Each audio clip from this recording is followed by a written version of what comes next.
Michael Eisner has been called the most powerful man in Hollywood. He heads the world's second largest entertainment company with the world's most recognizable mouse.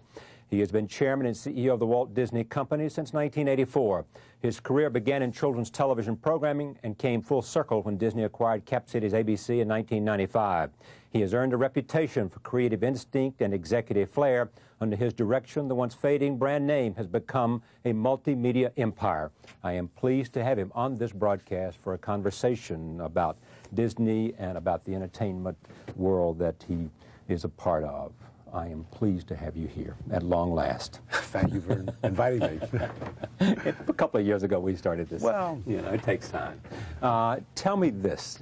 When you were at Paramount, had been there, and the possibility of going to Disney opened up, I am told that you had to get on the plane and go see Sid Bass to convince him that you were the right guy for the job. True story? No, not completely. All right. But I did have a conversation with him. What actually happened was that it was a week between Paramount and my going to Disney, and there was a lot of running around as to who should go, and I was being recommended, and I was sitting at home, and I saw coming up my driveway Frank Wells, who later became the president of Disney, and a man by the name of Stanley Gold, who was involved with the company. And I knew as they were coming up the driveway it wasn't going to work. I could just tell on their faces. And so when they got to the house, they were jogging. They had been jogging. They got to their house in their sweaty state, and they said, it's not going to work. The Basses are not really behind you because you don't have enough business experience. You're a creative guy, but they don't know about the business experience. Right. So so I said, well, why don't we call them? And Frank said, fine. So I placed a call there in my den, and I had a little speakerphone, and I guess they were all sitting in one room, the Bass family and Richard Rainwater and some other people, and I started talking to Sid, and I said, would you like to know why I should be the chairman of the Walt Disney Company? He said, yeah, I'd love to know. So I then made about a 10-minute speech. I could not tell you what I said, but I said something like the company should be run from a creative point of view rather than a financial point of view. And I just went on for 10 minutes. I have no idea where I got the speech. Maybe I'd seen a bunch of movies like Mr. Smith Goes to Washington, but I made one of those speeches, and I stopped, and I said, so that's why I think I should be the chairman. And there was silence for about 3 seconds, and Sid said, sounds good to me, okay. Let's go. And I thought to myself, and I almost said, oh, what did you say? But then I learned how to take yes for an answer, which a lot of people don't understand. And I said, okay, thanks. And that was it. And there. Sid Bass, I have since learned, he's a friend of mine, that he really did want me, but he wasn't sure and he wasn't convinced, and there was another candidate that may have been better, and he was leaning the other way. And when I spoke, I seemed to say the things that he wanted to hear. That and the fact that I had my only press in my life had come out the day before or the week before. I was on the cover of a magazine, and I was there with my wife and my 3 children and my dog. And he has told me later that he had just seen that cover and thought, well, he looks like a family guy. He looks like a guy. Maybe he could run a family right company. For Disney. Right. Yeah. You and Frank Wells, what was the relationship, as the story goes, that led him to say, I'm not the right guy for this. The right guy is Eisner. That's not what most friends do. Well, Frank was quite an extraordinary man. As you know, he was killed in a helicopter crash about 3 years ago, and a very selfless man. And I did not know him that well. I was running Paramount, or co-running Paramount with Barry Diller. Well, honestly, he was running Paramount. I was number 2 at Paramount. Diller's probably watching. He'll be a phone call. Right, I have to get the pecking order right. Frank had been running Warner Brothers, and he had run it from a legal point of view. He was a Rhodes Scholar and a lawyer, and a terrific lawyer, and he recognized that these kinds of creative companies are better served by a creative person rather than a so-called non-creative person, although he was very creative. And when I said to him, I don't think you can have co-heads. The buck has to stop somewhere. You have to have one person who is the head. And I really don't want to go into this, Frank, unless I'm the head. I heard myself saying, I probably would have gone into it on any basis, but I did say that. And he said, okay, you're right. I'll go in as the number 2. And when he said that, I knew it was going to be a great partnership. Not because I got to be number 1, which I wanted to be, but because I was going to be with a person who was completely selfless, and he understood that a strong end is the best way to head, not a murky end. The company today, you acquired, the big acquisition was Cap Cities ABC. And the big acquisition, I assume, within that was ESPN. You wanted Cap Cities ABC, why? Well, it's very complicated, but a lot of it has to do with first of all, I worked there for 10 years before I went to Paramount. I know ABC very well. I felt that for our company, the cultures were similar between the ABC people and the Disney people. I knew them both very well, and maybe it was partly my culture and partly where I grew up. I thought it was very important to continue the ability to have the Disney products distributed. We're going on the air this weekend with The Wonderful World of Disney again on Sunday nights. Up against 60 Minutes. Up against 60 Minutes. We're back on Saturday morning with Disney franchise programming. We have the Disney Channel, which is now being distributed by ABC. Sports has always been an important part of both Disney and ABC, and ESPN had a successful launch. The management under Tom Murphy has been fantastic. I understand everything about ABC. It's something that we could acquire that I would know from day one how to do it badly or how to do it well, but at least I would know the difference. And it just seemed like we had an enormous ability for debt. For people that know a lot about corporations, no debt is a bad thing. Hard to believe that. It's hard for me even to say that because I kind of loved having no debt. No debt is a bad thing. But under-leveraged is not utilizing the structure of our system in the best possible way. You can also have too much debt, but none was probably not the most effective structure. We had a lot of debt capacity, so we had the financial wherewithal to do it. We had a very strong balance sheet, and more than anything else, we had a cultural need to merge. And you had a place you could put a lot of Disney product. We had a place that you could distribute Disney product, and ABC had a particularly good management. So we knew that the combination of our management and their management would be a nice mix. Then why isn't ABC doing better? Well, I think ABC is doing very well, and I'll explain. You know, when you have a company as large as ours, let's go back to the family analogy. If you have 10 kids or 8 kids, for every kid to be Phi Beta Kappa and be the most greatest kid and just have won the soccer tournament is unrealistic. One kid's going to be having a problem in English, one people's going to be having a problem in history, one kid's going to, have dropped out for a year, another kid is going to become a PhD. You just can't. Okay, so theme parks are doing well. So you can't expect everything to do great. In the ABC Capital Cities realm, just to isolate that, most of ABC is doing better than we expected. ESPN, for instance, is dramatically bigger than we thought it would be. ABC Radio, dramatically bigger than we thought it would be. The owned stations, ABC owns stations in about 20% of the country, dramatically better than we thought it would be.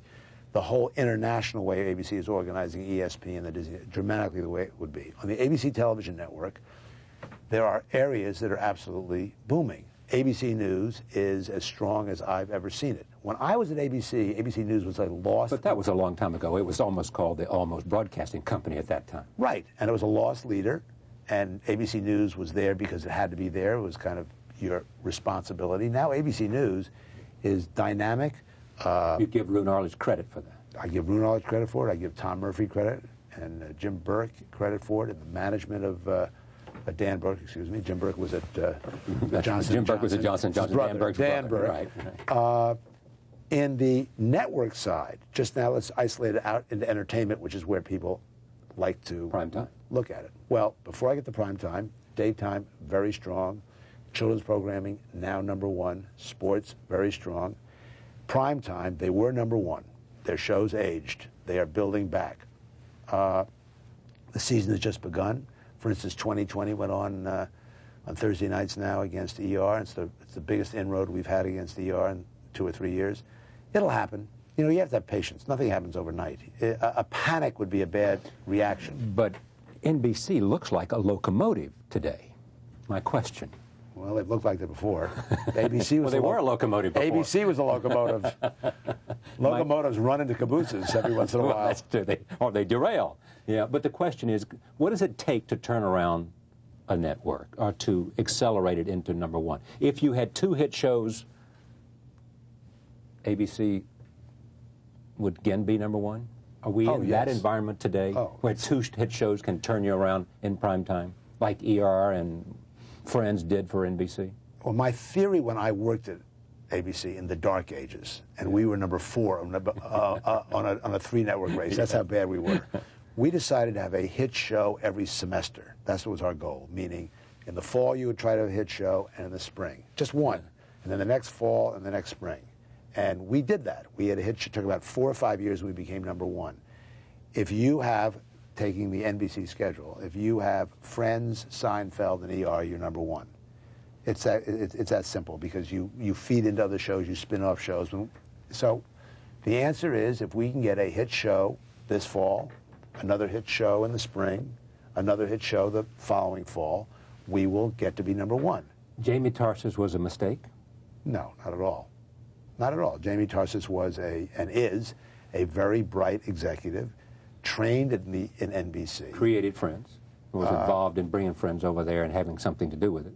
She certainly had something to do with that. I'm sure other people would take credit for creating it. Everybody seems to create the hits, and nobody's around for the failures. Well, she knows what she's doing. She's the daughter of a writer who's a very good writer in the entertainment business. She came into ABC in a very volatile time. She came in just after the merger. She came in when ABC started to slide. Not her fault. The show started to age. So if she needs a vote of confidence, Michael Eisner is here to say, you got it. Well, I'm here to say that you asked me if she's a problem. She's not a problem. The confidence we need is up and down the line. We thought that she wasn't quite experienced enough to be the head person in California, and we brought in somebody whom she knew very well and whom we knew very well, who actually was really in line for that job anyway. And we think the team of them, Jamie Tarses and Stu Blumberg, will be very strong. And it's not just they; it's the people that work for them. It's Bob Iger, who's the president of ABC, an excellent executive. To a lesser degree me, unless it's successful, and then to a larger degree. Someone said to me that you said to them once that, I wish that I was anonymous and I could go over there and see if I could program the network. The challenge of turning it around would be great fun for me. You ever say that? Ever Well, have I that said, thought? it's not quite, that sounds, yes, I have had that thought, but let me explain. You know where I'm going. But let me explain what that is. In corporations, I've learned, because I've gone from being an usher and I'm now a chairman. So I've been in and I've been there. That's all I know, is how the corporation works. You have very little power at the very bottom, and you have the same amount of very little power, but more respect at the very top.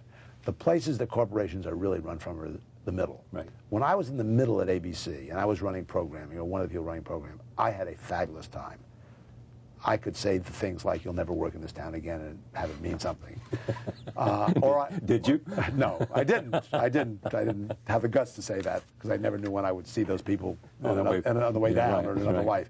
But I did also have the ability to say, hey, that sounds like a good idea. And I didn't have to really get too many people's approval. When you're very low, nobody listens to you. And you're very high, it's kind of political. So to the extent that I could go over to ABC the way I did in 1974 and just be part of a team and listen to the ideas, because it all starts at the idea. So if you really only are in the process when all the pilots come in and you're looking at the pilots and deciding between 20 ideas as opposed to 2,000 ideas, you're limited in your ability to make change. All right, here's the point, though. I mean, you are so hands-on. No. No, come on. I mean, you know, you can't run from that hands-on. idea. You are so hands-on. I'd like to be. I'm that not. There's no creative decision made at Disney that you are not part of, and that you don't. Wait a second. We have 125,000 or 150,000 employees. Right. We have, I mean, I could spend the entire hour just describing all of our businesses, and which I'd like to do. I could promote them. No, we don't have it. We don't have that time. There is no way, if I could, if I wanted to, I couldn't be involved. I'm not really, there's just not enough hours in the day to get involved the way you are suggesting, and the way actually the media kind of writes about. It's funny. Media is wrong if it says Eisner's too hands-on. Well, it's not that they're wrong. It's that, first of all, I get much too much credit for the success, and I'm going to get much too much blame for the failure. Neither of them are exactly accurate. I do express my view if asked. I try to sneak around and find out what's going on. I'm not as bad as Walt Disney, who used to go after it got dark and go into the offices and go through the artist's desk and start looking at what they were drawing, and he'd go through their wastepaper baskets to see if they threw something away that he thought was good. I don't do that. Does Walt Disney in your head, in your dreams, loom over that company? I don't think so. I think when I got there, he hadn't been dead that long, and a lot of people said, what would Walt have done in this situation or that situation? And I could see that was very destructive. And because they were second-guessing themselves? Yes, they were not going with their own instincts. Yeah. They were going with something that had worked in the past, that what Walt probably would have done is something different than he had ever done before, which they could never foresee. And therefore, I never really thought of what Walt would have done. And I hope when I'm not either involved on a day-to-day basis or not involved in something specifically when I'm there, they don't say, what would Micheal do? They do what they want to do. They should do what they want to do. How long do you expect to stay there, assuming good health? Well, assuming good health, which I have, I would expect to stay there forever, at least as long as I'm alive. Well, I mean, do you set 65 or 70? I mean, you're 55 now. Right. Right. 10 years, you'll be 65. Right. Can you imagine leaving at 65? No. You can't? No. No, what would I do? I don't know. I'm not good at gardening. You'd only care about two things, I'm told. Well, three things. One, the Disney Company, which has many manifestations, and your family. That's your life. Yes, well, but my family is complex, and they have very interesting and complex and diverse interests, and Disney is very much involved in many things. Entertainment, sports, in the parks, artistic, in the arts, and in culture, and I love that. I would not be a good doctor. I don't like blood. I would not be. I didn't do well in organic chemistry. I did better in ushering. So yeah. I like what I'm doing. So I can't imagine. Can you imagine staying till you're 70? Yeah, sure. 75? Yeah.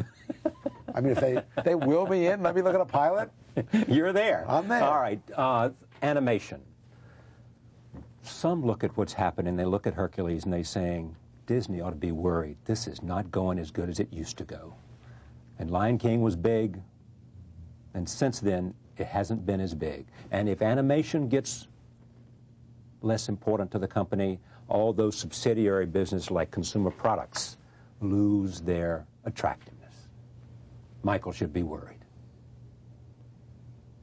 Should I be? Yeah, I don't know. I'm asking. No, I mean, I have this conversation with our animation company all the time. We made great movies. Hercules is a great movie. Not as big a box office as Lion King. You cannot anticipate a cultural phenomena. The Lion King is the biggest movie and the most profitable movie in the history of the movie business. It is like a Gone with the Wind or an E.T. or something like that.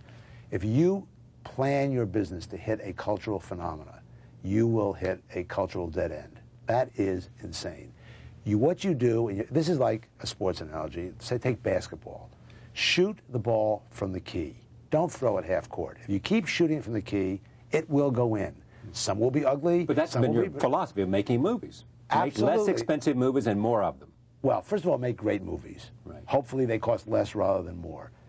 But we have made a bunch of movies up to Lion King, whether it was Aladdin or whether it was Oliver and Company or whether it was Beauty and the Beast or Little Mermaid. We then hit Lion King. It went through the roof. Then we made Pocahontas, Hunchback of Notre Dame, and Hercules. I'm not sure which one of those movies in 30 years will end up being the classic from our generation. It could be Hunchback of Notre Dame. I would suspect it may be Hunchback of Notre Dame. It could be Lion King because of its box office success. It could be Fantasia 2000.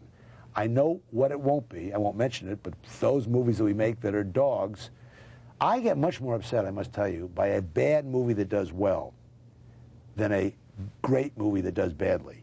Because a great movie does badly is simply it was what was in the air, the audience wasn't interested, something else came out and took the heat, there was a stench of something. What's the best example of that recently? A great movie that didn't do as well Right. as expected, I would say, is Hercules. Okay, but what else? I mean, give me a movie that's not an animation that was a great movie that didn't do as well as it should because of something that was in the air.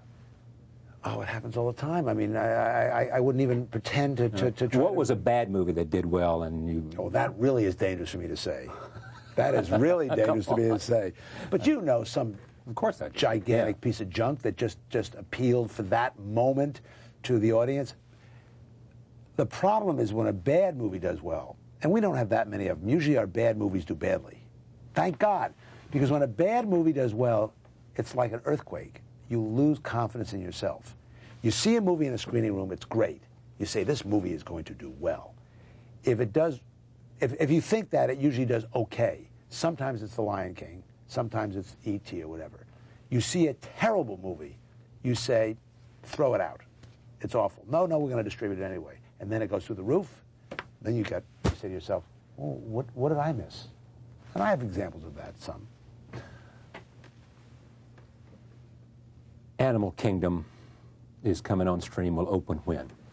Next spring, May 6th. Cost what, $1 billion? Cost a lot. A lot of money. A lot of money. Okay. I was told that you were the only guy in-house that wanted to go ahead, that a lot of your colleagues said, don't do this. I mean, it's going to compete with the other stuff we have down there. We don't need it. I don't think that's true. First of all, there are a lot of people in the design area, what we call WDI, Walt Disney Imagineering, who have been developing this. We developed a lot of ideas for different theme parks, and 90% of them are good, but they seem derivative to me. Too similar to the Magic Kingdom, too similar to Epcot, too similar to Universal Studios or the Disney MGM Studios. The Animal Kingdom from the first day sounded great. Animal Kingdom, that sounds different. So I was like, you know, and one word was like jumping off the table. You were ready for it because of the word? Yeah. Animal Kingdom, dealing with live animals, dealing with mythological animals, dealing with fantasy animals. For the first time, Disney would show a live animal instead of an animatronic animal. I thought that was interesting. I think the only people that would have been against it, and I never remember the dentist or bad news. So right. if there were people against it, I don't know. It would be on an economic basis. It would be on Cost too much, or we have better ways to spend our money. Well, mostly cost too much, or will it take audience away from the existing parks? But I think most people are enthusiastic about it now. And you're now in the cruise ship business, too. We are. That was another one of those jumping off the table So things. as we move to another subject here, what's the biggest mistake you've made since you've been there? Apart from personnel, we'll talk about that later. Apart from personnel. How much later? It's coming up soon. Let's see. Can I fill You got to go, for do you? another half hour? No, I don't think so. I would say Euro Disney. I have. Well, I haven't yet. We haven't yet made the kind of mistake that brings a company to its knees yet. And I've always been fearful of that because in most of the corporations that I've worked at before I came to Disney, I saw the one big mistake bring down companies or people. So I'm very conservative to try to stay away from the one devastating mistake. And where the risks are extremely high, as in building a multi-billion-dollar park in an area where there's a massive recession and we don't really know the culture perfectly, like in Europe, we, for our company, on a financial basis, protected ourselves in ways dealing with partners and all the rest of it. So Euro Disney, which is now, by the way, a giant hit, has gone through exactly the same growing pains as Tokyo Disneyland. Now, Tokyo Disneyland didn't get as much publicity here in the negative because we didn't own it. But Euro Disney, we owned more of it. So we had a cultural problem, we had a financial problem, we had a recession problem, we had the French problem, we had the facial hair problem, we had the deodorant problem, we had the beer and wine problem, we had all these problems. Right. They all went away. They're all gone. It is going to probably beat Disneyland and the number of people that went to it this year, Disneyland in Anaheim. Yeah. It is the #1 tourist attraction in Europe. It is a smash. Okay. What's the biggest mistake then? Well, that was the biggest mistake until it turned around. All right. Boycotts. Do you worry about boycotts? Do you worry about the Chinese government? Do you worry about some fundamentalist Christian groups upset at the Disney company because of its attitude towards its gay employees in terms of offering them full benefits and rights? Each one of the things that you mentioned, I worry about, and each one is a different and unique story. You know, we are in business in China, and a movie was acquired to distribute that is critical of the Chinese as it relates to Tibet. Because it's about the Dalai Lama. Exactly. The Chinese are upset about that and have threatened our business in China. We cannot be intimidated to not distribute this movie. At the same time, we have to handle the political consequences of what we do. That is an issue. So what are you going to try to do? How are you going to handle it? Well, we're distributing the movie. We're distributing it, and hopefully the Chinese will understand, like in this country. Hopefully they'll understand. Well, in this country, you put out a movie, it gets a lot of momentum for 6 seconds and is gone 3 weeks later. Right. People that have negative movies out about them in this country learn that that's part of the democratic system and it disappears. I think the Chinese government has acted very intelligently on this movie. It is something that is this or a movie about Hong Kong or it's a movie about their sovereignty. And it would be, if we made a movie, I guess, saying that we didn't have any right to own Alaska, even though our country is we're so thick-skinned about criticism that somebody could get, what do you mean we don't have a right to get, we bought it. So the Chinese they're normally upset about this thing. I think they've been very intelligent that they haven't made an international incident out of it. And they know if they don't, the more likelihood is it will come and go. If they make an international incident out of it, the likelihood is it'll be more successful. So I think they've handled themselves extremely well. We keep talking to them, and they understand we have to distribute it, and so forth and so on.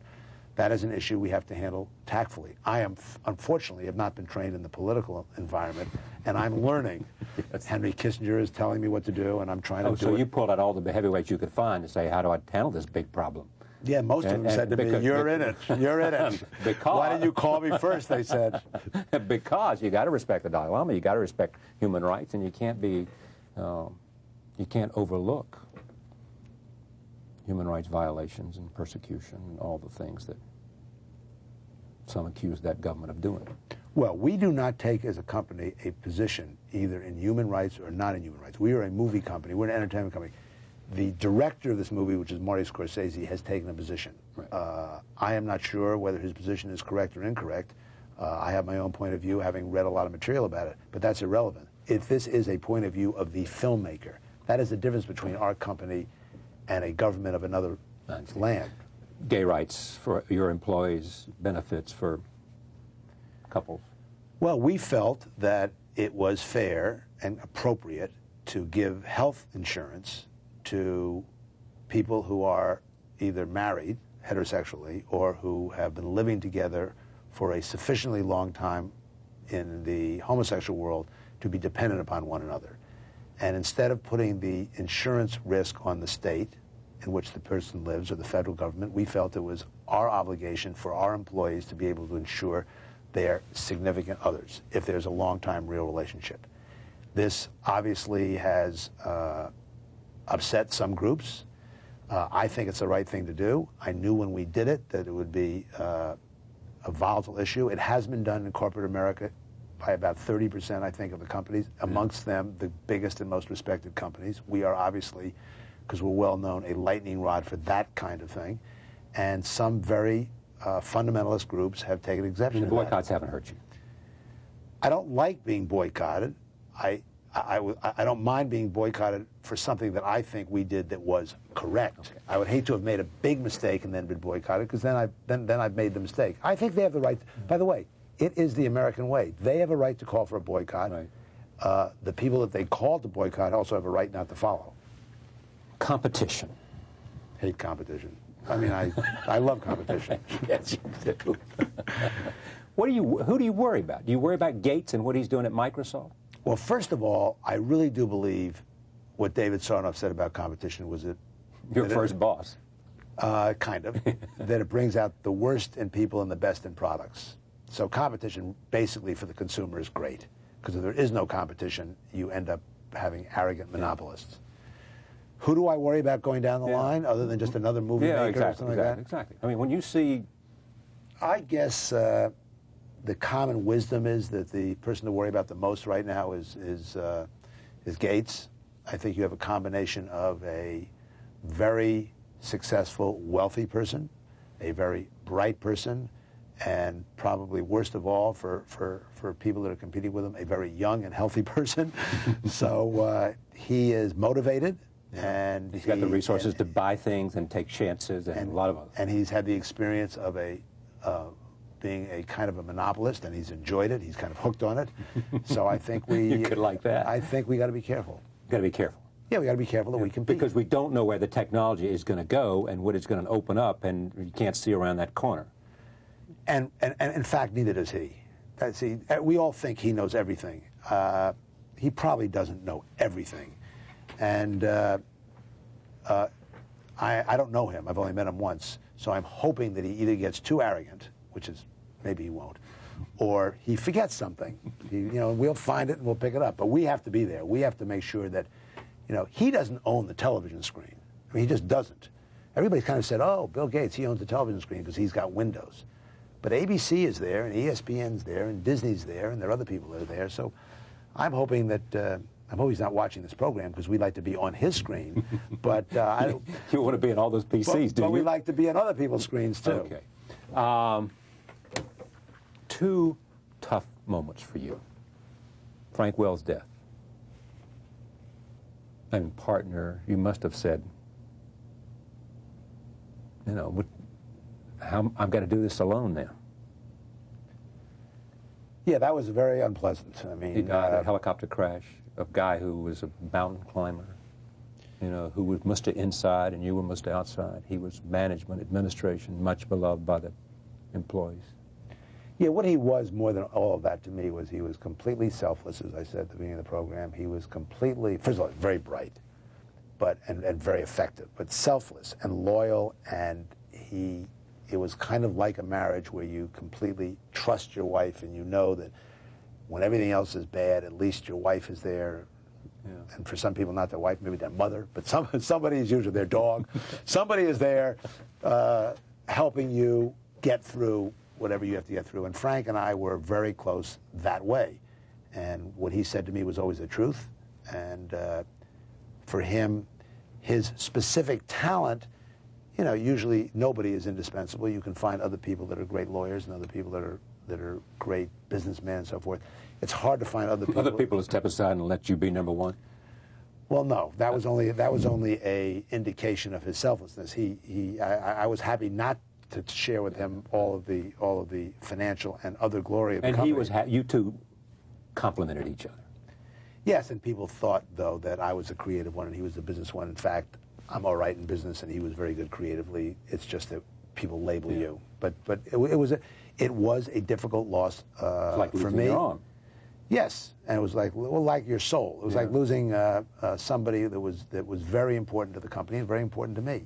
But it also was an example of what we all know is nothing stays the same. Nothing stays in cement. Everything is changing. Change usually is good, and whether it's good or not good, you better be prepared for it. No matter how good everything looks. And then you had a heart attack. Well, I didn't have a heart attack. I mean, you had a bypass surgery. You had bypass surgery. You had a heart problem. Heart problem. Quadruple bypass? Right. There is this story that lingers about this. I'm listening. Your lovely wife, Jane, has a conversation with you, and you're about ready to go under, and basically the question is, what happens to Disney if I don't make it? The story goes that you said, A, there are only two people can run Disney if I'm gone, or B, you said there was one.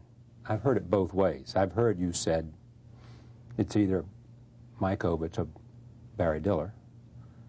Secondly, I've heard that, in fact, what you said, the only guy who can run this company is Barry Diller. Is any of that true? Well, I told Barry Diller, I said Barry Diller. I told Michael Ovitz, I said Michael Ovitz. No, I think what happened was, you have to understand, I was on a lot of morphine at this time. I got it. So I may have said anybody. I just want the truth, as if you had sodium pentothal injected into your arm at this very moment. What I said was, and how I said it is beyond me, because I was being an executive to the end. And I love the death scenes in movies. I remember John Mills and the singer of the song. And I mean, I never thought death scenes in movies were real. I always thought they were fantasy.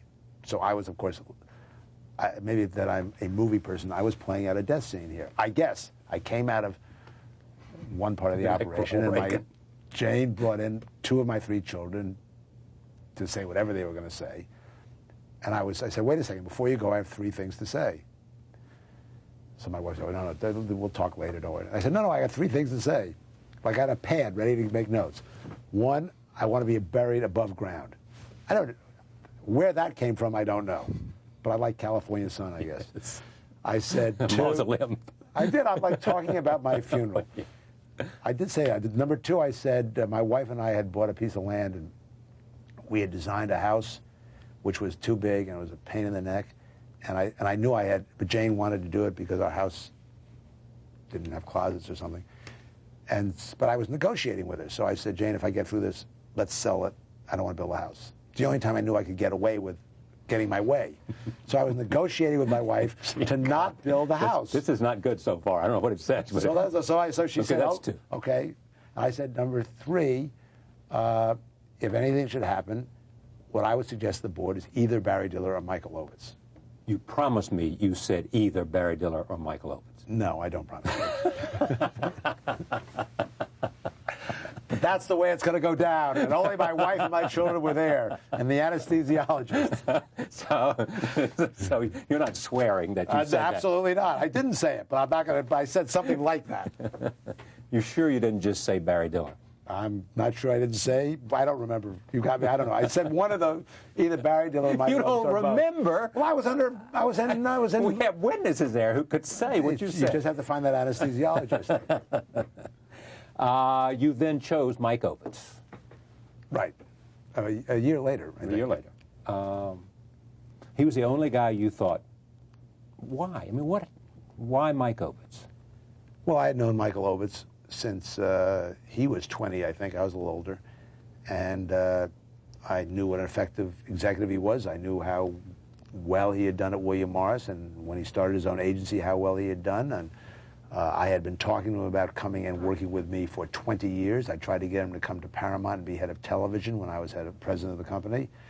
I tried to get him to come to Disney at various different times. At one time, I talked to Frank Wells about bringing him in, and Frank had said he would step down and become vice chairman, but we decided not to bring him in because he would have been in conflict with Jeff Katzenberg, and who was another executive at Disney at that time. So it was just complicated. And I had asked him over and over again, and he had turned me down. And I agonized over whether he was somebody that could be the number 2 person emotionally, and had a lot of conversations with him about that. He felt he could not. For the 2 years I talked about it, and finally he thought he could be, and so he went forward. What happened? Basically what happened was he probably would have been better in my job and I in his. He really is more suited to be the CEO than the COO.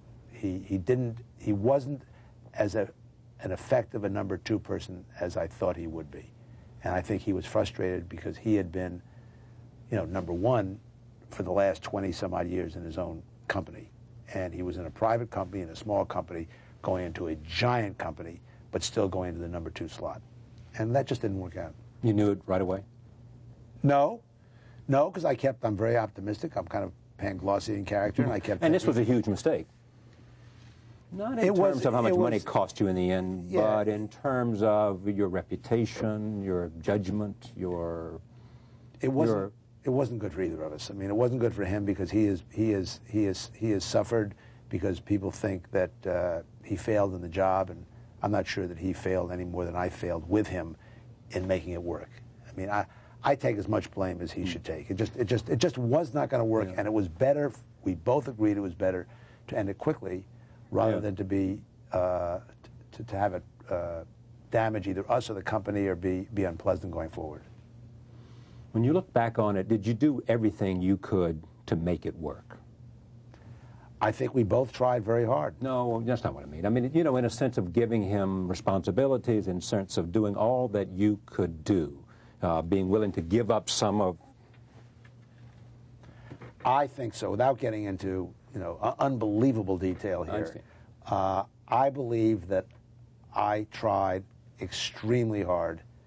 I believe that I was more than willing to share.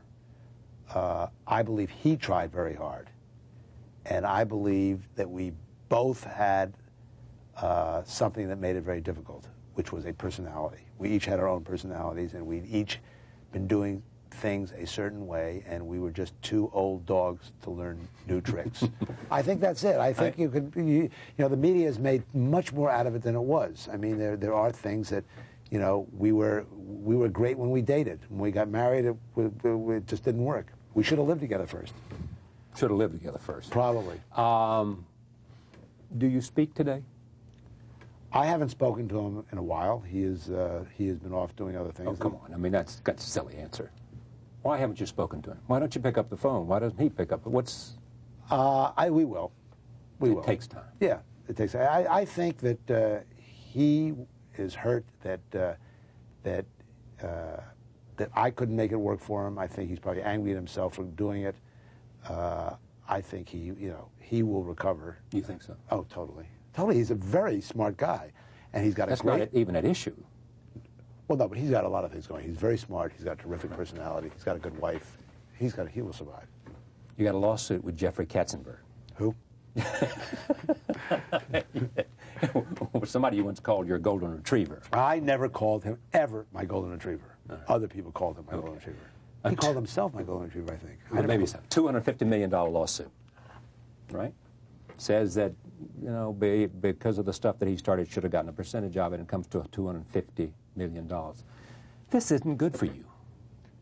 Well, this kind of stuff. Why can't you put that behind you? Why can't you settle this and move on? Well, first of all, it's in litigation, so you know I can't really talk about it. Yeah. And what he says doesn't necessarily mean that's what it is. Yeah. He is seeking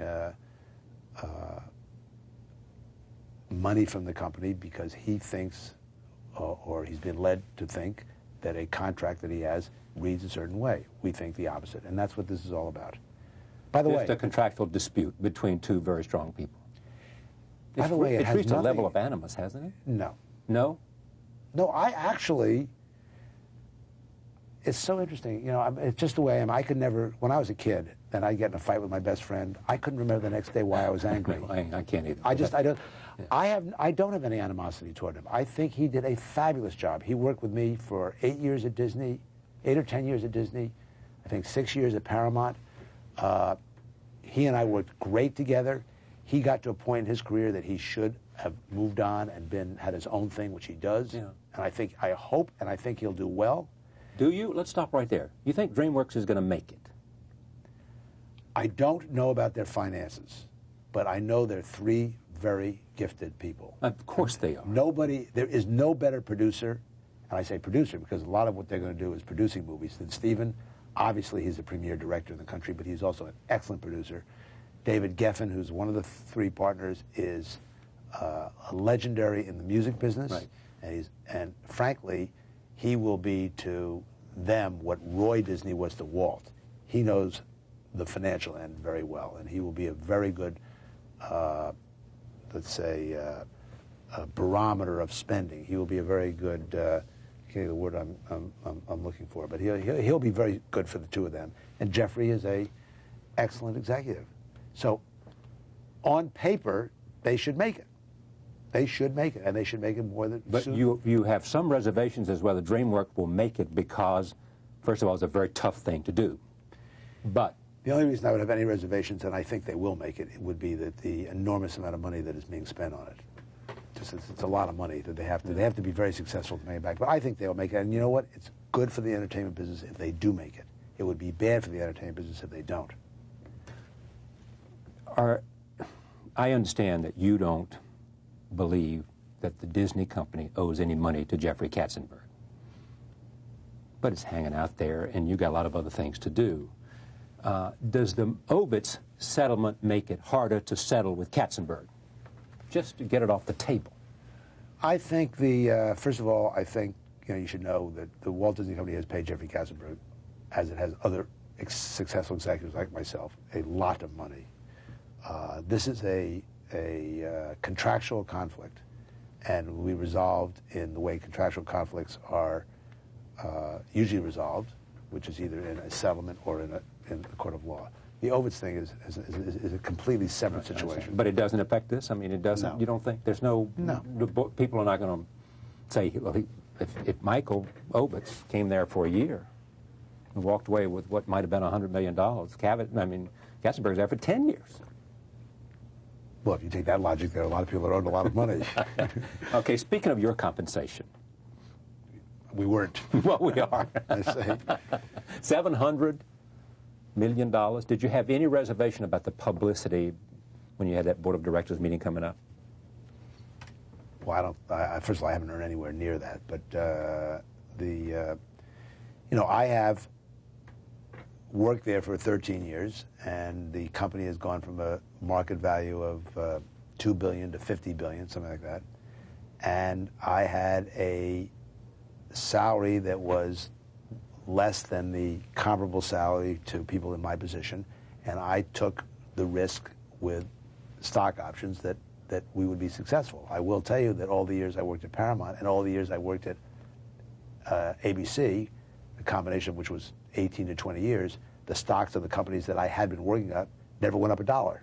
They were lower when I left than when I came, which doesn't say much about me, I guess. No, I guess. Why did they choose you? But I wasn't the head of them. But at any rate, so when I made my arrangement at Paramount, at Disney, it didn't. The history was not there that this is the place. But I took a risk on this. Frank Wells talked me into this, and we both took a risk on this. Smartest move you ever made. It turned out that we hit a great economy. We hit an interest in family entertainment. And you managed it well.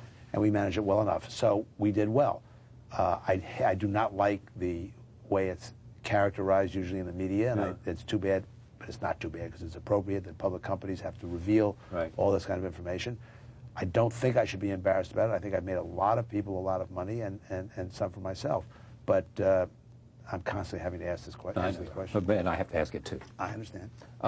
Successor. Frank Wells, as you said, it wasn't the classic definition that everybody assumed, that he handled administration and law and finance, and you were on the creative end. And, as you said, he had some of the creative and you had some of the management stuff. What are you looking for? And why? Isn't it crucial that you find a number two?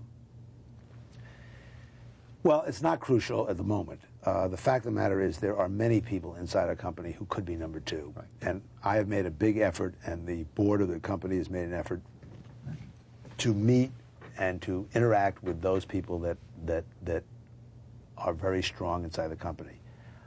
I'm not in this conversation going to name them, because when I start doing that, then I miss somebody, and I end up being very unhappy that I missed somebody who I should have named first. But let me just say that there are, and our board knows who they are, as do many other people, very, very strong people inside our company. At some point in time, it will be the right moment to indicate who they may be. But it's not now. But they're in-house now. Well, I would hope that the success would come from inside the Disney company. It would be it would be unfortunate if I couldn't. And you got good people like Joe Roth and Bob Iger and Litvak and others. And others, and I say others to people who, but what you combine, which people admire, is Tom Murphy has said this to me about you, the creative and the profit and loss thing. And that to find the combination. Well, I was fortunate that I was brought up in a family that was only about business. I mean, I never met anybody. I never met an actor. I never met a writer. I never met a songwriter. Most people that I knew were lawyers. My parents knew lawyers and doctors and investment bankers. Yeah. So the fact that I had an interest in the creative side was good, because I could marry that with my background, I guess. Your father used to say to you, for every hour of television, you got to read for 2 hours. Is that true? Yeah, that's true. And they said about your mother that she was so smart and tough that she should be running General Motors. Is that true?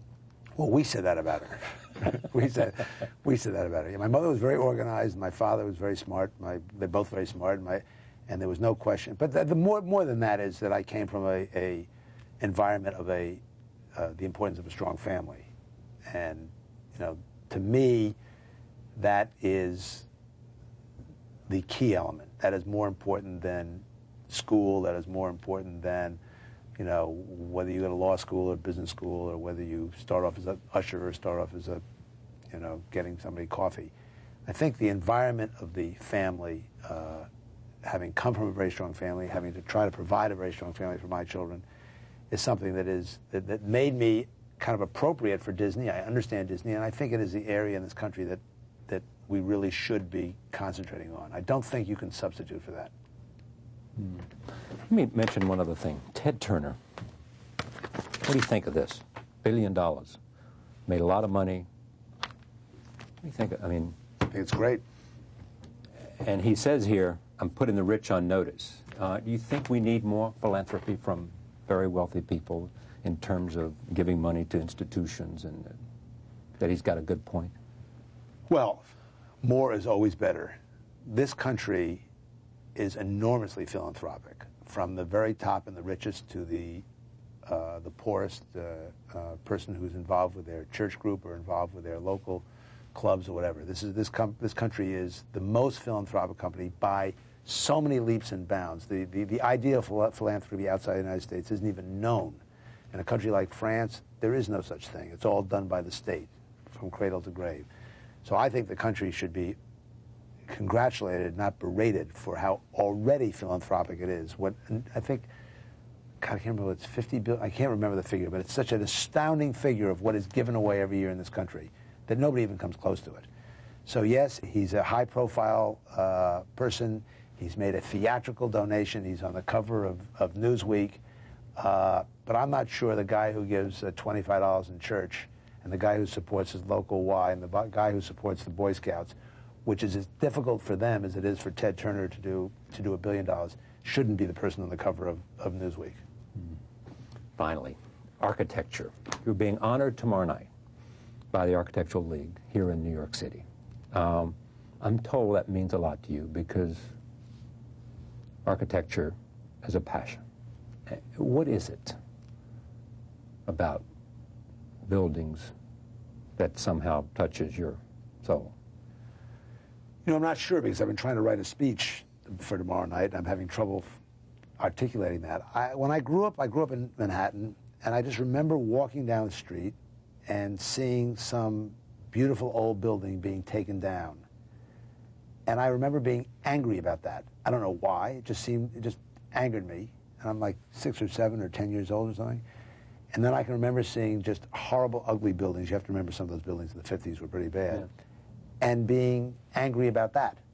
And then you would see the Seagram's building built by Mies van der Rohe, or you would see Lever House being built, or you'd see Eero Saarinen's CBS building, or Philip Johnson's Asia House. I'm talking about as a kid. Yeah.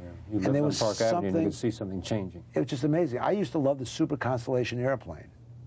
It had had that back that went up. It looked like, it just was so graceful and beautiful that there was something about sculpture and architecture that done well, and I didn't even know what that meant, created an emotional response that was either pleasant or the opposite. And I never even knew, other than renovating a bathroom, that I would ever have an opportunity to exist in the world of architecture until I came to Disney. And at Disney, we needed buildings, we needed theme parks, for business. So why not go out and be a patron to the best architects in the world? Well, I didn't know. Take chances. I didn't know about the word patron. I always thought patrons were people that were in wheelchairs, so I wasn't quite sure what patron meant. We needed a hotel, so you met with a bunch of architects, and it seemed to me it was just as easy to build a beautiful one as an ugly one. And the problem with architecture, as opposed to movies, if you do a bad movie, you put it in a vault and nobody remembers it. You hide it. You do a bad building, and there's not enough ivy in the world to cover it. So you're sitting there with a pretty monstrous-looking thing there that's your testament to your legacy, I should say. So I don't know. There's something emotional about architecture, and I can't describe it. And often it's more emotional than a movie. Michael, thank you very much. Pleasure to have you on the program. Thank you for having me. Michael Eisner for The Hour. Thank you for joining us. See you tomorrow night.